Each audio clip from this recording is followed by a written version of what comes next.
bakit hindi kaagad file ng kaso? That's 482 ghost projects out of the 8,000 plus. Sa akin, material yon.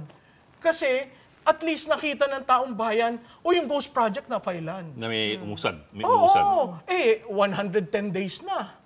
Diba? Meron na po na-file. May na-file na po. Kung hindi po kayo updated, ghost projects? may na-file na po. Ilan? Sa Si Secretary 482? Vince. Ilan ang 482? Hahanapin ko po sa kanya, pero may na-file na po. So, wag po tayong, kasi medyo misleading po yung sabihin na sa ilang araw, wala pa pong nagawa. Meron na pong sampahan ng kaso. Kaya nga ang tinatanong ko, ilan?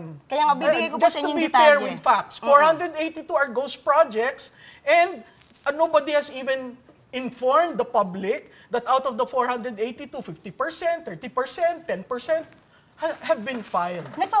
Nag-ano po kami, nagre-report po kami even during the press briefing. Ibibigay ko lang po sa inyo dahil hindi ko lang po dala yung detalye ngayon dahil hindi ko po alam na makakasama ko kayo. So bibigay ko po kayo ng detalye pero siguro kung nanonood po ang karamihan ng press briefing, nandoon po yung mga reports namin. Okay.